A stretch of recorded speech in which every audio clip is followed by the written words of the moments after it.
I've heard several of you talk about, my name is Tony Dunbar, and I'm the director of the Western Addition Family Resource Center on Fillmore.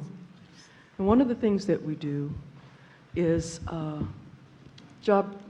we're putting together job placement, job readiness, and I'm aware of the call-ins, I'm aware of all this stuff that's going on in town. So we have a lot of people that come to the office, and everybody that walks in the door needs a job. But the majority of the employers we work with will not hire anybody with a felony. Right. So we've got people looking for work, and we've got employers, but we can't make matches. So is this a policy issue? Do I need to go down and make some special friends? Do you have any suggestions or recommendations on how I can marry people who have felonies but are trying to do better with people who have the resources but are afraid of folks who have felonies? I need some help to get the people matched. All of the above. I think that's the lady here I saw earlier. She's with the mentorship program. They mentor people who just came out of the system, and with the professional, with the attorneys and different professionals. And also another person you can contact is DA Kamala Harris, because in doing her reentry council, and she's working with the people who are CEOs, who have corporations. They're hooking up with them to provide those jobs to the ex-offenders. I will do that right away. So thank you. Please contact her. Yes. I would also challenge San Francisco City Council, since they have put this living wage thing into San Francisco, which is absolutely wonderful, because you can't live anywhere on minimum wage, what they pay like in Alameda County. Challenge them to also have our employers that are located here in the city of San Francisco to hire some of our ex-felons. The San Francisco City Council? Yeah, I mean, Or you the know, Board for of them to Supervisors? advocate for that. The Board of Supervisors? Yes, Board of Supervisors, City Council, Got it. Mayor. I know who to call. I know who to call. Thank you. Dog catcher, whoever. Yes, sir. And also, you know, that there really needs to be a re-education process that takes place, because the reason a lot of those employees are so resistant is because, you know, they're continually blasted by the negative. And it's easy to say no to, if you listen to the news, you're going to hear the negative all day.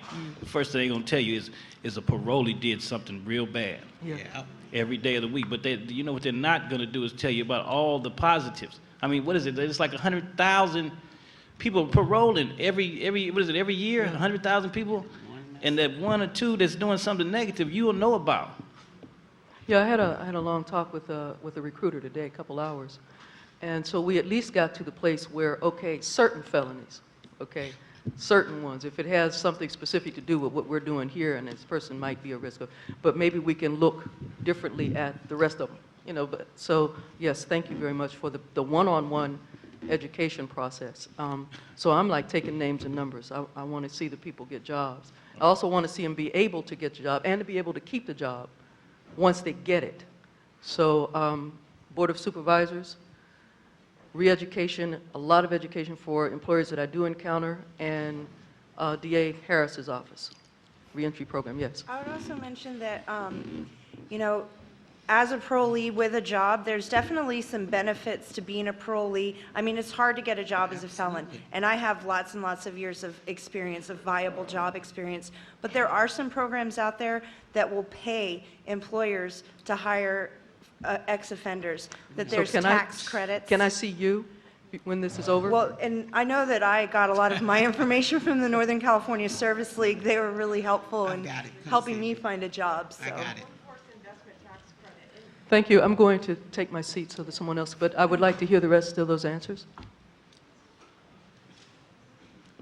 Mary Jane Smith, Executive Director of Family Works, working with Center Force in the Parenting and Family Reunification Program at San Quentin. Real quick question. Who does, including you folks who are with the NOVA project, have a tracking database that is available to the rest of us? Even if it's in its pilot form, it's better than reinventing the wheel. We can talk afterwards. I can show it to you. Okay, great. Thank you. My name's Margot Perrin, and I run an organization called Write and Rise, and I teach writing to people incarcerated at San Francisco County Jail and also San Quentin. And I wanted to, the NOVA project, some of my former students are now in the NOVA project, and I wondered whether, I have a couple of things. One is, how long is there a commitment to keep the NOVA project going? Because having worked in the jail system for 6 years, there have been some tremendous programs there, tremendous facilitators, and all of a sudden there's no money, and people are fired overnight. And I myself am in that situation where I have to raise all my own funding. And the work that we're doing is very valuable, and it supports people to actually build themselves up and find ways that they can heal themselves, as Luis Rodriguez was saying, so that when they do come out to the community, they can take more advantage of the services. So how long of a commitment is there to NOVA? Well, right now, I know we got refunded for another year, and as long as the right numbers, as long as the numbers are looking good, I think it will something that can be adopted into our regular budget, and then also expand as grants continue to come up. Okay. So. Okay, that sounds good. The other thing, Eddie, when you were saying the things that people need, jobs, housing, et cetera, one thing that was only mentioned once this morning was respect. Because many of my students keep returning, and many of them have tried going to different service agencies, and they get so upset because when they go, they're treated horribly. And I know I've heard this from many different people who work in the system. So Respect is definitely something that you have to earn. You know, I mean, that's with anybody. You know, but at the same time, when you talk about respect, we need to talk about. I mean, I'm going to go into the deep end with this. We need to talk about the decolonization of these people's minds. That's what we're talking about. You know what I mean? That's including you and I. You know, so that's what we're talking about. So when we're able to do that, then we can talk about respect. You know, but in the meantime, respect, we have to earn I don't care, you're 70 years old, if you don't respect yourself, I got no respect for you. well, the thing is I mean, I really, really admire you. I really look up to you a lot. I think what you say is incredible. What you've been through is incredible, and what you're doing with that is incredible. But I have to say, with the people I work with and also my own experience, sometimes we're not at that level. And we need a lot of support to get to that level. And So it's a process. It is a It's a process, process. exactly. So that's why we need to have support from the community, for the families, with everybody who's involved in this process, because we cannot do this alone. Right. These people, I never put myself on a pedestal on what I do, because I'm the last one who judge other people, because of my experience. But the thing is, everybody has his own time of transformation. Everybody has their own time to wake up and to come up. But we have to give that little helping hand to get that going, you know, so if that's what it takes, yes, thank you. Hello, my name is Manuel, and I work next to Jason in Project Rebound.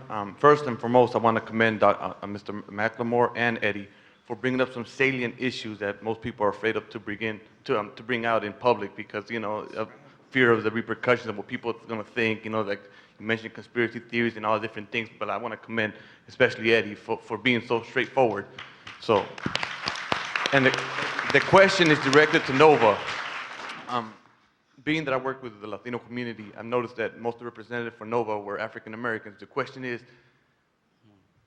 who do Nova primarily target? Is it African American? And what are the numbers as far as the services provided by Nova?